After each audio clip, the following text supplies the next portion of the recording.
tardes a toda nuestra familia y bienvenidos al Arte de Curar, el espacio donde hacemos de la medicina preventiva la mejor medicina. Agradecidos de todos ustedes que nos acompañan cada tarde en sus hogares y que nos visitan en las redes y nos preguntan, y siempre queremos traerle información de vanguardia y sobre todo orientaciones con profesionales serios y dedicados a la medicina buena, la medicina de verdad. En el día de hoy tengo el honor de compartir este escenario con el doctor Erwin Iván Campos, médico nefrólogo. Así que en el día de hoy, Erwin, no vamos a hablar de corazón, vamos a hablar de esos órganos tan importantes como los riñones. Y sé que muchos de nuestros televidentes se van a identificar porque o conocemos a alguien que tiene un tema con una piedrita, o tienen arenilla en el riñón, o tienen problemas renales. Y vamos a hablar un poquito respecto a eso. Pero antes de entrarnos en materia, Erwin, queremos conocerte un poquito, hablarnos un poquito de ti, dónde estás ubicado, dónde están tus consultas, para que el público sepa dónde podemos comunicarnos, y al final pues vamos a estar pasando todas las informaciones. Bueno, muchas gracias, doctora Leiden. Lo primero, para mí un honor estar aquí en el Arte de Curar. Buenos días, buenas tardes, buenas noches, dependiendo del momento que nos vean. A la licenciada Esteve y al doctor Balcácer, de lo mío, saludos también, que no están aquí. Bueno, lo primero, soy nefrólogo, hice medicina interna en el centro, en la Universidad Central del Este, en la UCE. Luego hice nefrología en el Hospital Gautier, y luego de ahí también he tenido varios posgrados y estudios anexos, ¿verdad?, relacionados con la nefrología. Estoy en el Hospital Gautier, estoy en Executive, en Macromédica, y también en un centro que se llama CIMER. Para todos ustedes a la orden. Están por ahí también mis redes sociales, que me pueden buscar como el doctor Erwin Campos en ellas, y por ahí también me pueden escribir. A veces duro mucho porque yo no soy mucho de redes, ténganme paciencia, pero de lo contrario ahí también me pueden ubicar y localizar. Excelente, Erwin. Tú sabes por qué yo quise iniciar, porque el Arte de Curar tiene la característica de siempre llevar informaciones de profesionales bien formados en el área de la salud, de personas que trabajan con responsabilidad. Bien, vamos a hablar un poquito, Erwin, acerca de qué son los riñones, cuál es su función, porque la gente dice, los riñones lo que sirven es para hacer la orina, la pipí, pero más allá de eso, ¿cuál es la función principal de los riñones, más allá de filtrar todas esas, la sangre, todas esas sustancias que tenemos que metabolizar y de alguna manera eliminar del organismo? Bien, mira, muy buena pregunta. Los riñones, lo primero, que son dos órganos, son generalmente par. Y digo generalmente porque hay personas que pueden nacer con uno solo y vivir sin complicaciones. Por eso el trasplante renal vivo relacionado, por eso es posible donar un riñón y quedarse con uno y tener una vida exactamente plena y sana. Entonces son dos, miden alrededor, están atrás en la espalda, por debajo de las costillas, mucho más, casi llegando a la pelvis, miden entre 10 y 12 centímetros. Y sus funciones son varias, inclusive se interpone junto con la parte de cardiología. Número uno, sí, obviamente, su función principal es hacer la pipí y la orina. Y en esos, ahí aprovechamos y eliminamos muchas toxinas y sustancias tóxicas como para el cuerpo. Principalmente podemos hablar mucho de lo que es la urea y la creatinina, que probablemente en el programa hablemos sobre eso. Pero también controla todos los electrolitos. Los electrolitos son todo lo que está en esas bebidas, valga la redundancia, de electrolitos hidratantes, como son el sodio, el potasio, el calcio, el fósforo y el magnesio. También regula el agua. Y al regular el agua y el sodio, también regula la presión. Regula una hormona que se llama la renina, que puede o no subir o ayudar a subir lo que es la presión arterial. Hace que la sangre no sea tan ácida, controla el pH de la sangre. También metaboliza, o es un paso necesario para el metabolismo de la vitamina D. Por lo tanto, también tiene que ver con la estructura ósea y el buen estado óseo del cuerpo. Y también, por último, la eritropoyetina, que tiene que ver con la anemia.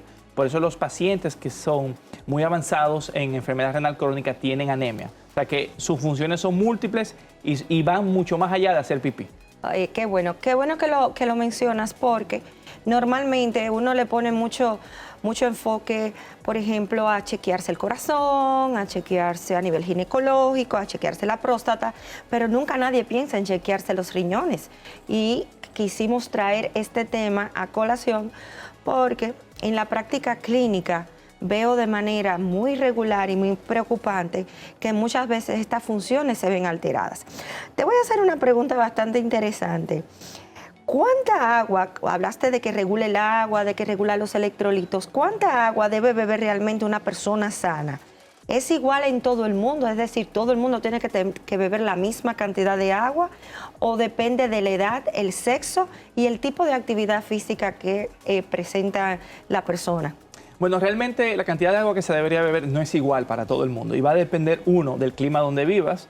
No es lo mismo de estos chicos que están aquí atrás de cámara grabando con un tremendo aire acondicionado que apenas suda, que tienen su abriguillo, ¿verdad? Versus aquel que anda en la calle empujando un triciclo o un motorista que anda en la calle día a día a una temperatura exponiéndose de 30 a 35 grados, ¿verdad? No es lo mismo, no es la misma sudoración. Entonces, generalmente por ley o por regla, nosotros estimamos que entre un 30 y un 35 cc de agua o mililitros de agua por cada kilogramo de peso. Vamos a ponerlo en botellitas.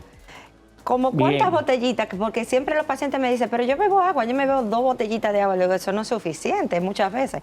Vamos a ponerlo en botellitas. Entre 2 y 2.5 litros. La botellita va a depender generalmente, muchas botellas son de medio litro, sería 5 botellitas de agua o entre 2, dependiendo de la botella, entre 2 y 2.5 litros. ¿Qué yo les recomiendo a la mayoría de la gente y de mis pacientes? Es que se compren un termo eso con medidas. Y dice, mira, si tú te compras un termo de 1 litro, eso tú te lo tienes que tomar 2 veces. ¿Cómo yo te lo recomiendo?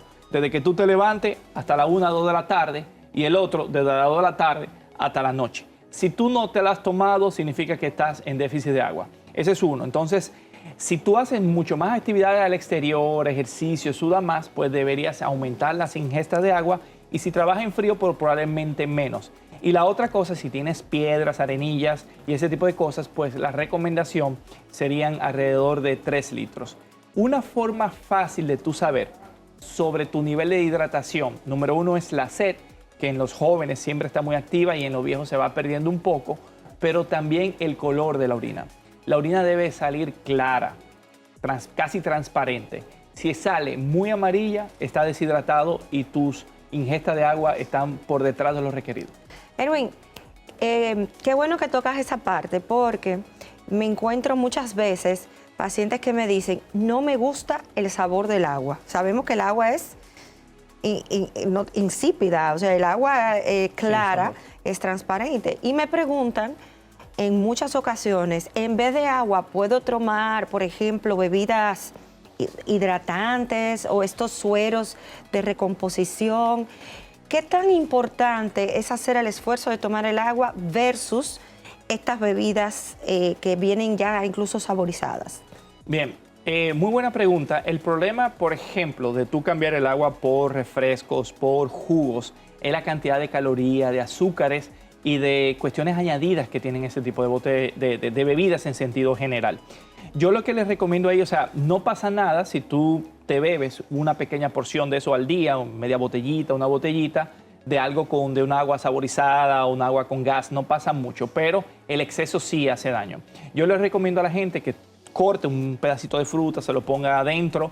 Hay unos productos dietéticos, perdonen la marca, un Claytan y cosas de eso que vienen de dieta, que tú le puedes simplemente echar un poquito de ese polvillo adentro del agua y te le da el sabor a naranja, a limón, a la fruta que tú compres y te puede ayudar a darle sabor y a gustarte el agua. Pero lo ideal es agua solo. Y cuando yo te digo también de 2 a 2.5 litros de agua, no es agua solo, también incluye el café, también incluye el té que tú te bebes en la mañana, aquella bebida que en algún momento te la desea, inclusive aguas de las comidas, recordando que una sopa también tiene un gran contenido de agua. Entonces, en ese sentido, hablamos de líquido en general. Bien, excelente. Bueno, amigos, en el día de hoy vamos a continuar hablando de cómo cuidar nuestros riñones, esos órganos tan fundamentales.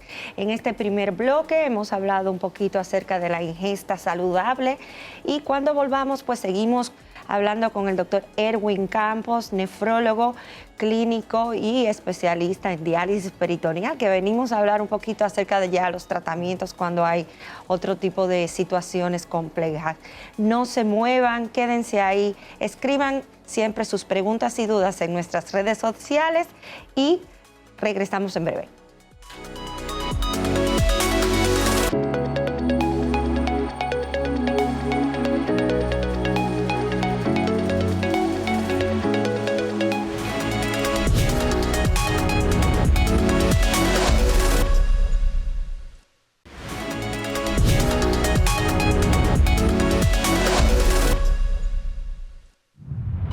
Un niño a temprana edad puede estar expuesto a sufrir una quemadura. Sobre todo estos niños que son muy hiperactivos pueden accidentalmente caerle o una sopa caliente o una habichuela caliente o agua caliente. ¿Cómo sabemos entonces puede producírsele una quemadura de segundo grado? ¿Cuáles son las quemaduras de segundo grado? Estas quemaduras que hacen ampollas. Entonces, ¿qué hacer? Lo primero es que no hacer, no es ponerle salsa de tomate, no es ponerle mantequilla, no es ponerle cualquier cosa que a usted se le ocurra. Lo correcto es cuando un niño sufre una escaldadura, una quemadura de segundo grado, es inmediatamente ponerlo bajo agua fresca, agua a temperatura, entre 25 y 30 minutos cayéndole agua para que se enfríe esto. No romper la ampolla. Es importante no romperla porque es una barrera y por ahí entonces pueden entrar bacterias. Lo otro es cubrirla con algún apósito o alguna gasa y lo posterior que debe de hacer es, luego de que ahí mismo donde se produjo la quemadura, echarle suficiente agua, es posteriormente llevarlo a un médico. Esto es importante para que esa quemadura pueda tener el mejor resultado posible. Desde el arte de curar, el doctor Miguel Polonio Reyes, médico pediatra, les ha informado. Buenas tardes una vez más. Gracias por regresar a nuestro segundo bloque en el arte de curar.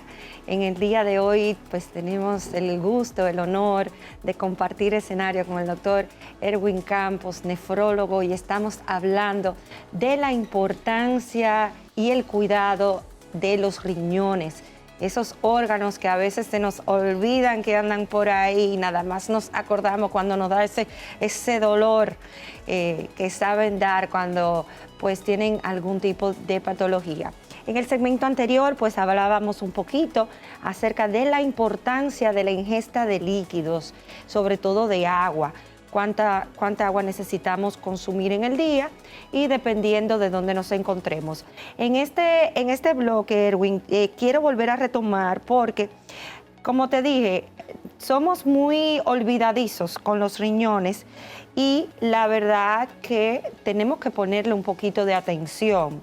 Y quería hacerte una pregunta, ya que vivimos en un país tan particular, tan peculiar y tan colorido, y todo el mundo tiene un remedio para algo. ¿Qué hábitos diarios son los más dañinos para la salud renal a largo plazo? ¿Qué son esas cosas que nosotros hacemos día a día, que no nos damos cuenta, que pueden dañar los riñones? Muy bien, mira, hay alguna especie de tecinas y de té que pueden hacer daño a los riñones. Pueden aumentar la posibilidad de crear piedras y ese tipo de cosas. Entonces, los té yo no lo recomiendo de forma diaria. Por ejemplo, el Starfruit es malo comerlo en exceso. Si se toma una pequeña infusión, prácticamente no hay problema. Pero si está el día a día tomando grandes cantidades, sí, el tomar analgésicos también, las cuales no se han prescrito, analgésicos, diclofenac, ketorolaco, todo lo que quite prácticamente el dolor, que mucha gente lo toma como si fueran mentas, ¿verdad? En ese sentido, siempre y cuando tenga patologías o dolores crónicos, eso no lo recomiendo. Hay muchas partes, si usted quiere tener una buena salud renal, hay 8 reglas de oro que te pueden buscar ahora mismo, después de cuando termine el programa, que se llama Reglas de Oro para tu riñón, que prácticamente mantener una buena actividad física, beber mucho líquido, evitar los té, evitar la automedicación, no hacerse diabético y si eres diabético controlarlo, no hacerse hipertenso y si eres hipertenso controlado. Están ahí algunas de las medidas más importantes para la buena salud renal. Qué bueno que mencionas este tema porque veo muchos pacientes que se automedican y lo que muchos no saben es que los analgésicos sí tienen una incidencia directa sobre el riñón. ¿Pudieras abundarme un poquito más, sobre todo una gente que vive con un diclofenac, con un ibuprofeno, que de 7 días a la semana, 5 se lo están tomando? Hablemos un poquito de eso, porque hay que poner atención a esta situación. ¿Cuál es el daño directo que pueden ocasionar estos AINES o analgésicos no esteroideos sobre el riñón? Bien, ellos inhiben algo que se llama la prostaglandinas y la prostaglandina te ayuda también con el dolor, ¿verdad? Pero eso, la prostaglandina lo que hacen es que mantienen dilatada el flujo hacia el riñón. Entonces, al inhibirla, hay una vasoconstricción hacia el riñón, por lo tanto le llega menos sangre al riñón. Y el riñón es un órgano muy noble y que funciona con mucha sangre o necesita sangre para funcionar. Entonces, esa disminución de sangre o isquemia puede alterar el funcionamiento propio del riñón e irse, vamos a decir, muriendo por partecitas, ¿entiendes? Afectando las nefronas, que son las unidades funcionales del riñón, y haciendo un poquito de isquemia. Entonces, prácticamente es dejarle de echarle agua a sus matas cada vez que usted se toma un analgésico. No digo que no se lo tomen, digo que no abusen de ellos y médicamente o clínicamente deberían estar indicados. Es como ponerle una gomita a un dedo. Exactamente, exactamente. Se le pone una... Y también hablar que también el Celecoxib y ese tipo de medicamentos que son más modernos, que afectan menos al estómago para las úlceras, pero también tienen el mismo efecto a nivel de los riñones. Excelente, excelente. Erwin, te voy a hacer una pregunta que esto va principalmente para nuestra audiencia joven. ¿Qué tanto afectan las bebidas gaseosas, los refrescos, al riñón? Uno, afecta a tu salud general. Tienen una cantidad enorme de azúcares, por lo tanto es mucho más común de hacerte diabéticos. Dos, si lo tomas en demasía, si los 2 litros que estamos hablando de tomar ahorita de agua, te lo tomas en refrescos, en agua carbonatada, te van a alterar el pH renal, te van a alterar los túbulos y es mucho más propenso a hacer piedras en los riñones. Entonces, los refrescos hay que limitarlos, principalmente en todo el mundo, pero principalmente en nuestros niños y en nuestros jóvenes, que obviamente que vienen creciendo.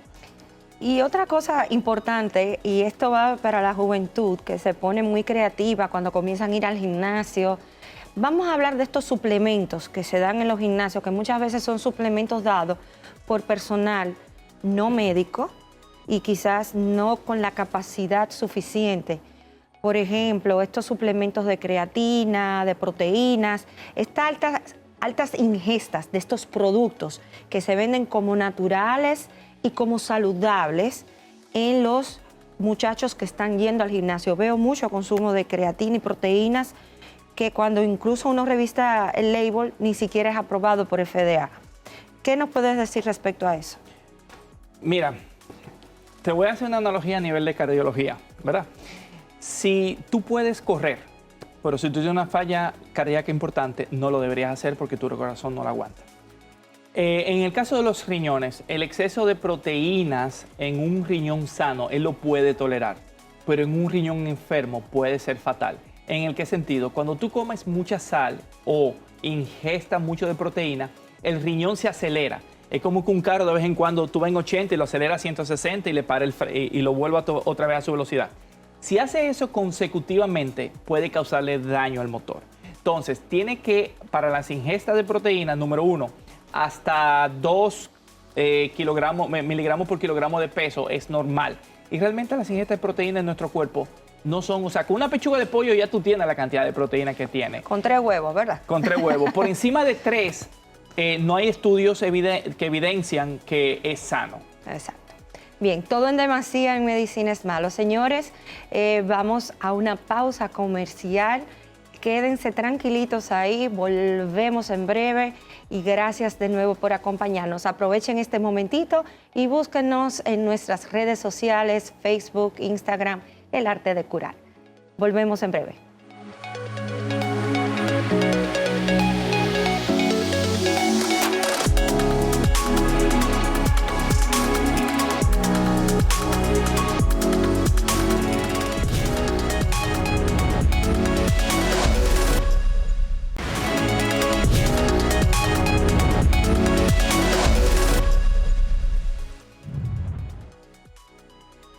Aquí estamos otra vez en El Arte de Curar. Seguimos hablando de la salud renal, la importancia de cuidar los riñones. Hoy nos acompaña el doctor Erwin Campos, nefrólogo clínico, especialista en el área, un gran amigo y colega al que apreciamos que haya respondido a esta invitación. En el segmento anterior, Erwin, estábamos hablando acerca de ese consumo masivo de ciertos suplementos, y todo en demasía es malo. O sea, las proteínas sabemos que son muy buenas para la salud orgánica, pero si usted no la necesita y si usted tiene una buena ingesta dietética, pues no hay necesidad de estar consumiendo esos procesados. Vamos a hablar un poquito ahora, Erwin, de lo que pasa en el riñón cuando ya hay una enfermedad, y ahí sí me voy a meter yo. Por ejemplo, un paciente hipertenso, un paciente diabético, un paciente dislipidémico. ¿Cómo estas patologías pueden afectar el riñón? Porque no solamente afectan el corazón. Siempre le digo que el paciente hipertenso es un paciente multifactorial, tiene que estar seguido por múltiples disciplinas. Vamos a hablar un poquito de lo que hace la hipertensión no controlada y la diabetes en el riñón. Muy bien, mira, lo primero que te tengo que decir es que la diabetes y la hipertensión son las dos primeras causas de daño renal completo, o que personas que llegan a diálisis o a trasplante. Y en Estados Unidos las estadísticas es cerca de un 70-75%, siendo la diabetes alrededor de un 40% y siendo la hipertensión un 35%. Y si eso lo trasladamos o lo transportamos aquí en Dominicana, pues es muy posible que también sean parecidos. La diabetes lo que hace es que hace una hiperfiltración, aceleran el metabolismo renal, hacen que más sangre llegue a un filtro, el cual son membranas finitas. Y recuérdate algo, si tú agarras una pesa y te comienzas a hacer ejercicio, ¿qué pasa con tus músculos? Se hipertrofian, se vuelven grandes. Si hay una membranita que intenta filtrar y le aumentan la presión, esa membrana se engruesa y por lo tanto no va a comenzar a filtrar igual. Aparte que hay muchos depósitos de material inflamatorio, lo cual le hacen una cascada de inflamación y de daño al riñón. Y lo mismo pasa con la hipertensión y con otras enfermedades como lupus y la glomerulopatía, que son ya muy propias de cada riñón.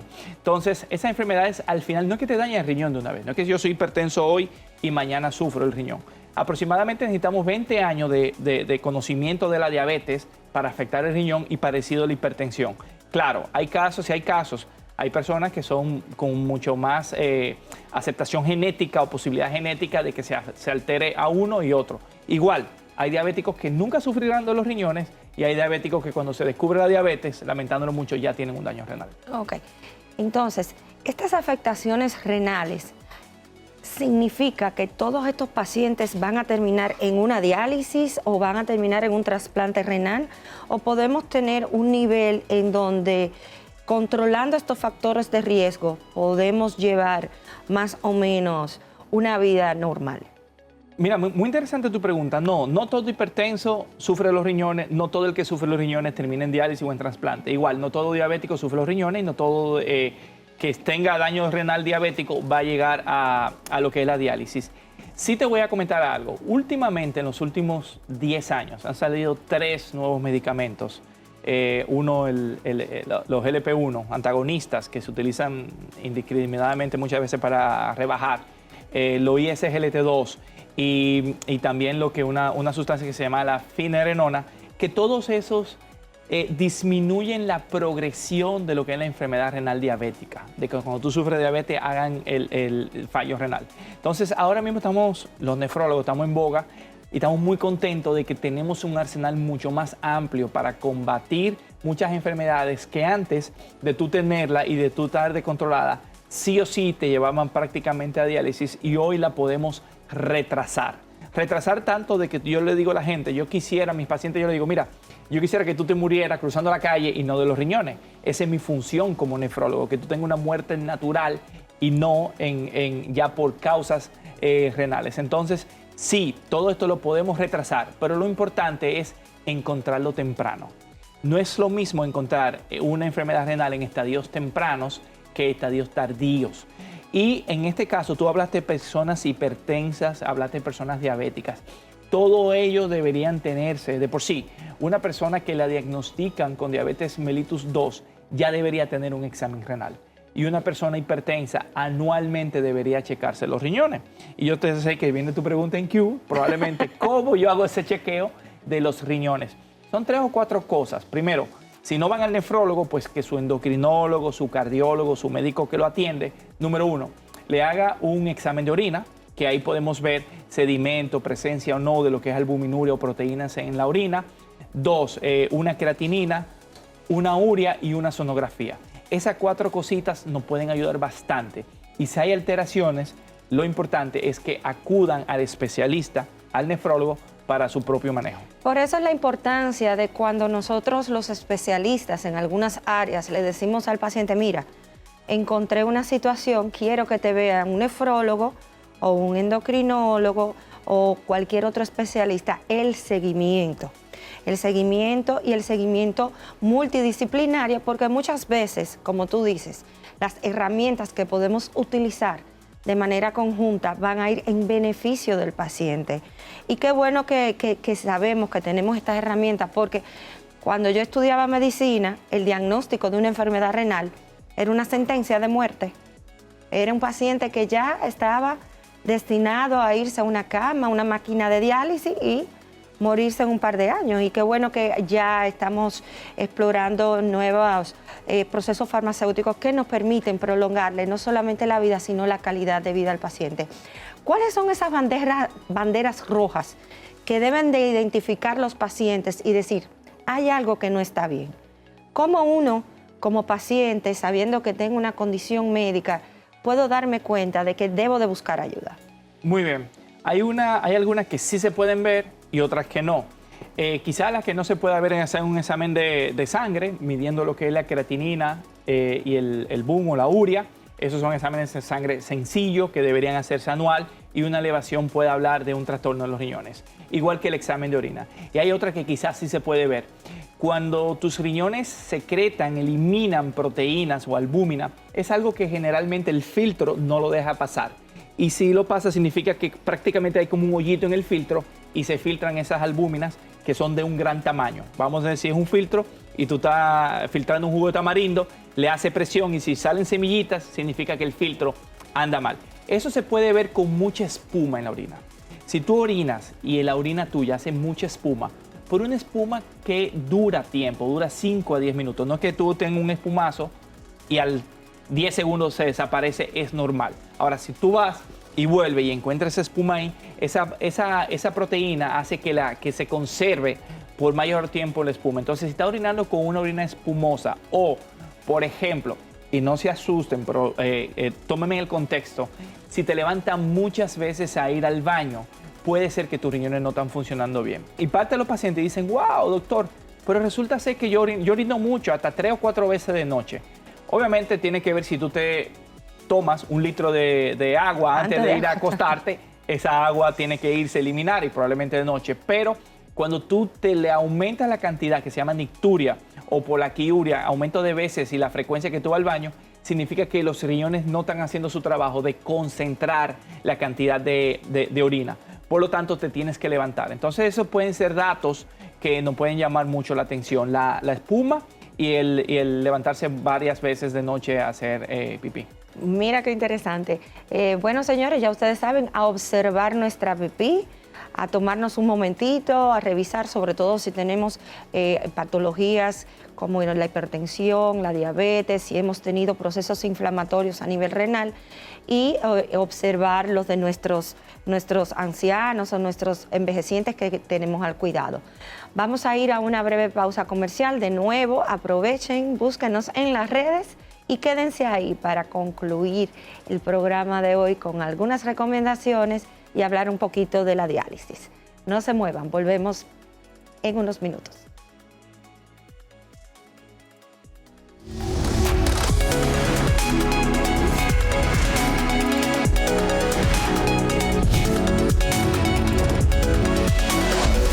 Sigue con nosotros, El Arte de Curar, @El Arte de Curar RD y El Arte de Curar en Instagram y en YouTube. El Arte de Curar, donde la prevención es la mejor medicina. Con nosotros cada día, profesionales de diferentes áreas de la salud para precaver y no tener que lamentar. El arte de curar, de lunes a viernes de 4 a 5 p.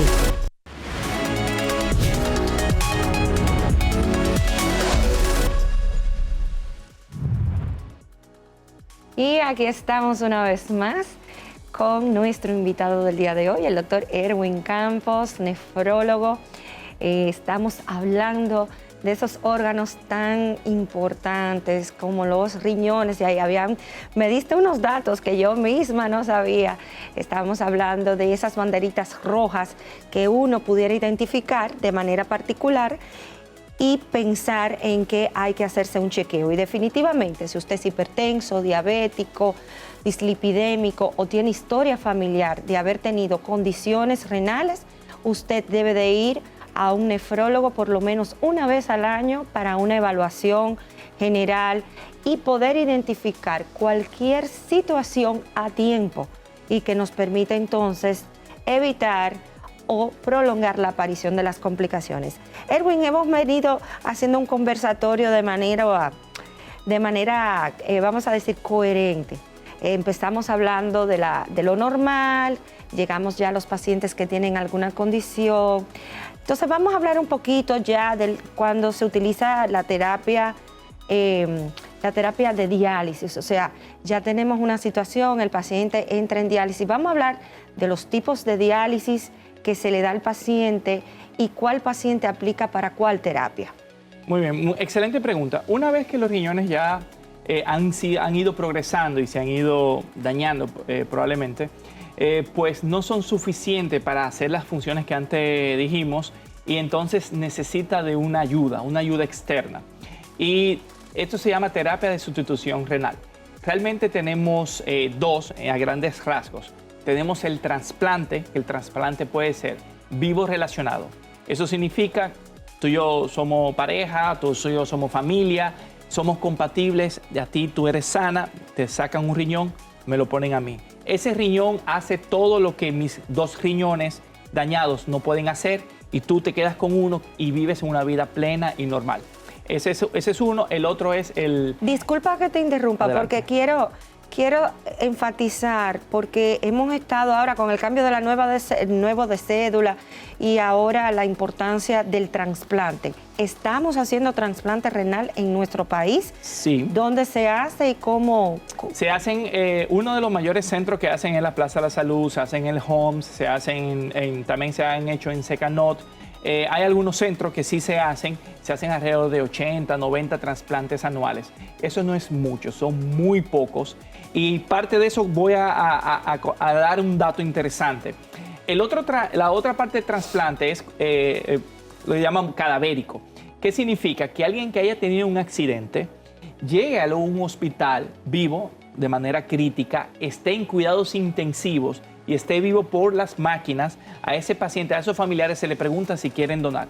Ese paciente ya debe tener muerte cerebral, ¿verdad? Entonces la familia acepta donar sus órganos y ambos riñones se le dan a dos personas que ya están previamente en una lista de espera.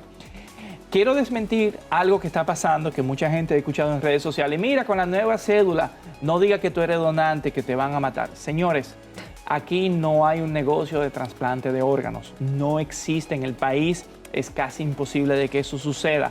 ¿Por qué? Porque se necesita un team de más de 30 personas y clínicas sumamente especializadas y pacientes previamente vistos para hacer un trasplante. Un trasplante es algo, tiene mucha difícil de hacer, por así decirlo. Entonces, no es que agarren a ti, te den una inyección, te sacan un riñón y lo meten en una neverita y lo meten en mandan. una neverita y otra. No sucede así. Así que tengan la confianza y se pueden acercar al INCOR, que es el Instituto de Coordinación de Transplantes, si tienen mucho más preguntas. Entonces, ya hablamos de trasplante, que puede ser vivo o cadavérico, y las otras partes son las diálisis. Las diálisis se dividen en dos, en hemodiálisis y en diálisis peritoneal. La hemodiálisis es una máquina que a través de un acceso vascular, de un catéter o una fístula, como un filtro de pecera, te saca parte de la sangre, la pasa por una máquina y te la devuelve inmediatamente. Es un loop, es una vuelta circular y en eso tú duras 4 horas, 3 veces a la semana y se hace en un centro. Y la diálisis peritoneal, se introduce un catéter en la cavidad abdominal, se mete un líquido, ese líquido absorbe los tóxicos de tu cuerpo y después de un tiempo lo eliminas. Hay algunas diferencias. La hemodiálisis se hace en un centro, la diálisis peritoneal se hace en una casa. Ambas son buenas. De las dos terapias, lo mejor es el trasplante, en el cual los pacientes y la ciudadanía debería luchar por él, que hayamos mucho más donantes y donadores de órganos. Ahora, dentro de la diálisis, la hemodiálisis sí va a funcionar en una persona que, por ejemplo, pueda facilitarse irse a un centro y ese tipo de cosas. La diálisis peritoneal te puede dar mucho más calidad de vida, ya que el paciente está en su casa y obviamente tiene que tener una casa adecuada para hacérselo. ¿Este tipo de terapias la cubren los seguros o es un tipo de terapia que debe de costear el paciente? Muy excelente pregunta. Ahora mismo hay una con la Seguridad Social alrededor de 3.5 millones, si mal no me equivoco, de pesos para el trasplante, y anualmente hay alrededor de 1 millón de pesos para terapias dialíticas. O sea que sí lo cubre el seguro y sí la tenemos ambas en el país. Inclusive hay un programa nacional que es gratuito en diálisis peritoneal, y la hemodiálisis no se le niega a nadie. Si tú no, inclusive sin seguro, hay centros hospitalarios como el Padre Villini, por ejemplo, que te la pueden dar. Mi escuela. Erwin, rapidito, 10 segundos. El síndrome cardiorrenal es una pregunta que nos llega del público. ¿El síndrome cardiorrenal puede aparecer en niños? Sí, puede aparecer en niños. Es raro, es poco común, porque sí se asocia con obesidad, síndrome metabólico y otras cosas. Pero si el niño desde muy temprana edad ha tenido una obesidad importante o mórbida, sí pudiera aparecer. Ok. Déjanos saber una vez más dónde estás consultando, cómo te podemos contactar y cualquier otra pregunta que quieran hacerte a través de tus redes profesionales. Muy bien, mis redes sociales, Erwin Iván, como redes sociales, o el doctor Erwin Campos, el teléfono 809-914-8191. Escriben ahí por WhatsApp y con gusto se le devuelve. Y nada, cuídense sus riñones, que son mucho más importantes de lo que ustedes creen. Señores, hemos concluido el programa del día de hoy, esperando de todo corazón, como siempre aquí en El Arte de Curar, que haya sido de beneficio, de información y sobre todo información certera, seria, por profesionales del área de la salud. Los invitamos a que de nuevo nos busquen en redes sociales y nos vemos en nuestra próxima entrega en El Arte de Curar. Un abrazo de parte de la doctora Nery Esteves y el doctor Héctor Balcácer y una servidora, la doctora Laiden Suárez. Nos vemos.